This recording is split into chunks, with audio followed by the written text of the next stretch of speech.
સુરેન્દ્રનગર જિલ્લાના નળકાંઠા ગામોમાં પીવાના પાણી માટે ગ્રામજનો વલખા બે હાથ જોડી જનતા મત માંગવા આવેલા નેતાઓ હવે પ્રજાની રજૂઆત નથી સાંભળી રહ્યા. છેલ્લા 30 દિવસથી તંત્ર દ્વારા પાણી આપવા ન આવતા સ્થાનિકોમાં એક બેડું પાણી ભરવા માટે 10 કિલોમીટર ધક્કો ખાવો પડી રહ્યો છે. સરકાર દરેક ગામમાં પાણી પહોંચાડવાની યોજના નિષ્ફળ. સુરેન્દ્રનગર જિલ્લાના છેવાડા ગામોમાં પાણીની સમસ્યા વિકટ સર્જાય છે બની રહી છે. ત્યારે જોકે સુરેન્દ્રનગર પાણી પુરવઠા વિભાગ દ્વારા દરેક ઘરે પાણી પહોંચાડવાના અને છેવાડાના ગામોમાં પાણી પહોંચે એ માટે દર વર્ષે કરોડો રૂપિયાના બજેટ ફાળવવામાં આવે છે, પરંતુ લગતા વળગતા પાણીના ટેન્કરો પહોંચાડવાના કોન્ટ્રાક્ટર આપી દેવામાં આવતા કારણે ચોપડે પાણીના ટેન્કરો ફેરા લગતા હોય, પરંતુ લોકોને આ પાણીની ટેન્કર નથી મળતા હોતા. આઝાદીના 75 વર્ષ પછી પણ પાણી માટે 10 કિલોમીટર સુધી સુરેન્દ્રનગર જિલ્લાના નળકાંઠાના ગામોના લોકોને જવું પડી રહ્યું છે. સુરેન્દ્રનગર જિલ્લાના નળકાંઠાના ગામોમાં વડેખાણ, ગળથલ જેવા ગામોમાં પીવાનું પાણી નહીં મળતા તંત્ર દ્વારા 6 મહિના પહેલા નવી પાણીની પાઇપલાઇન લાખો રૂપિયાના ખર્ચે નાખવામાં આવી, પરંતુ પાણીની પાઇપલાઇન પાણી ન આવતા છેલ્લા 30 દિવસથી આ ગામોમાં પીવા માટે પાણી નથી આવવામાં આવતું. ગ્રામજનોની આજુબાજુ 10 કિલોમીટર આવેલા ગામડાઓમાં બોરમાં પાણી ભરવા જવું પડે છે. ત્યારે મહિલાઓ, વૃદ્ધો પીવાના પાણી ભરવા માટે 10 કિલોમીટર સુધી માથે બેડવું લઈને જાય છે. સવાલ એ છે કે પાણી પહોંચાડવાની સરકારની કરોડો રૂપિયાનો ખર્ચ કરી રહી છે, પરંતુ ગ્રાઉન્ડ રિયાલિટી કંઈ અલગ જ છે. 30 દિવસ કરવા પાણી ન હોય તો કેવી પરિસ્થિતિ સર્જાય તે આ વિસ્તારના લોકોને જાણે, પરંતુ આ નેતાઓને અધિકારીઓની નથી જાણ. આ મુદ્દે સ્થાનિકો દ્વારા છેલ્લા 30 દિવસથી પાણી ન મળતું હોવાના મુદ્દે ધારાસભ્ય પી.કે. પરમારને રજૂઆત કરવામાં આવી હતી. પી.કે. પરમાર દ્વારા તાલુકા સંકલન તેમજ પાણી પુરવઠા મંત્રી કુંવરજી બાવળિયાને આને લઈ રજૂઆત કરવામાં આવી હતી, અને ગ્રામજનો દ્વારા અધિકારીઓને ફોન કરે છે પણ ફોન ઉપાડતા ન હોવાનું ગ્રામજનો જણાવી રહ્યા છે. છેલ્લા 30 દિવસથી ઘરમાં પણ પાણી નથી, પીવાનું પાણી નથી. ત્યારે હવે આ મુદ્દે તંત્ર જાગી યોગ્ય વ્યવસ્થા કરે તેવી પ્રકારની માગણી ગ્રામજનોમાં દ્વારા કરવામાં આવી રહી છે. માવજીભાઈ, ગામ વડેખણ. આપ સાહેબ શ્રીને એટલું જણાવવાનું કે લગભગ સંપની અંદર 1 મહિનાથી નામથી ટીપું પાણી જ નથી પડ્યું, અને આ સરકાર વાતો કરે છે કે દરેક ગામડામાં પાણી પાણી. તો પાણી તમે અમારો અનુભવ બોલે છે કે 1 મહિનાથી અમારા સંપની અંદર પાણી નથી પડ્યું, અને બહેનો તો ખરેખર એટલી કંટાળી ગઈ ને, જો કદાચ કોઈ અધિકારી આવે ને પહેલા તો અમને શીખડાવે, એમ કે છે બાયો કે અમને હાથમાં રિવોલ્વર આપો અને અમને ફોડતા શીખડાવો, અને કોઈ પણ અધિકારી આવે ને ભડાકા દઈ દેવી અને અમે જેલ ભેળી થઈ દેવી એટલે પાણી ભરવાનું તો અમારે બંધ થાય. એટલે કંટાળે હેડ બે હદ છે.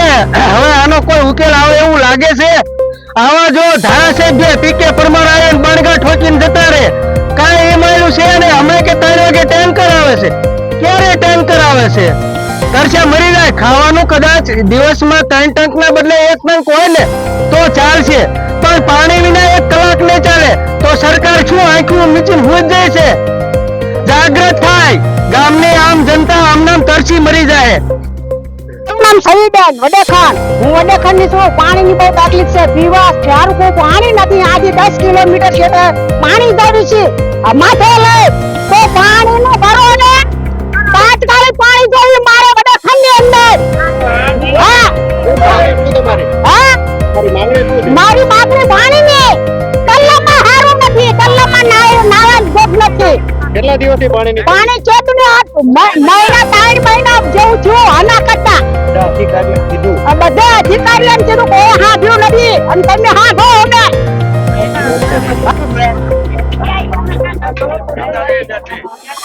અને અમારે પાણી 3 મહિનાથી પાણી નથી આવતું ડબમાં, અને 3 કિલોમીટર થાય છે અહીંયા પાણી. અહીંયા અમે લાવી છીએ અને પાણી લાવી છીએ. અમારે તાત્કાલિક પાણી જોઈએ.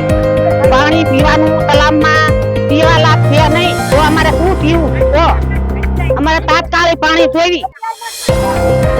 મારા ગામમાં પાણી 3 મહિનાથી આવતું નથી. થોડું મહિનાથી હાવ નથી. 10 કિલોમીટર અહીંયા જેડું પાણી ભરવા જાય છે તો બેડા પાણી થાય નહીં તો અમારે બીજું ક્યાંથી લાવું સબમાં પાણી નથી આવતું કેટલા સમય છે ગામમાં? કેટલા સમયથી ગામમાં પાણી નથી પડતું? એક મહિના 1.5 મહિને છે આવ નહીં હવે શું માંગણી તમારી? અમારી પાણીની નદીના સાચા જ કોઈએ અમારે પીવાનું પાણી નથી નાવા ધોવાનું નથી અને હારા બાંધેલા હારા નથી કેટલા મહિનાથી આ સમસ્યા છે પીવાના પાણી? અમારે 3 મહિને છે 3 મહિનાથી પાણી જ ન થતું.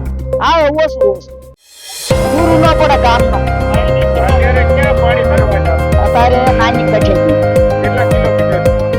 નાની કઠેથી 10 કિલોમીટર હશે ભાઈ ગેલાણી નળકાંઠાનું છેલ્લું ગામ વડેખણ જ્યાં પાણીની તકલીફ લગભગ 2-3 મહિનાથી છે અને પાણીનો એટલો બધો ત્રાસ છે ગમે એટલા અધિકારીઓને બધું જાણ કરવા છતાં પાણીની કોઈ પ્રશ્ન હલ થતો નથી તો પછી આ જે તંત્ર રહ્યું પાણીના જે મોટા મોટા દાવા કરી રહ્યું છે કે કોઈ ગામ પાણી વગર રહેતું નથી તો આ ગામ પાણી વગર કેટલા સમયથી તળવાય છે અને દૂરના 10 કિલોમીટર ગામ છેટું હોય ત્યાં પાણી ભરવા માજી બધા અવસ્થામાં પાણી એક બેડું લાવે છે અને અમુક ગામોમાં તો એવું છે કે ત્યાં પાણી ભરવા જઈએ છીએ તો ના પાડે છે તો પછી અમારે હવે પાણી માટે કોને કહેવું અને આ પ્રશ્નનો હલ ક્યારે થશે તો ગામજનો બધા એના માટે બહુ જ વિચાર કરી રહ્યા છે ઘણા માણસોને તો એવું કહેવું છે કલેક્ટર સુધી આ બધું પહોંચાડવું પણ કોઈ આનો ધ્યાન દેતું નથી ધારાસભ્યને રજૂઆત કરવા છતાં પણ કોઈ હલ છે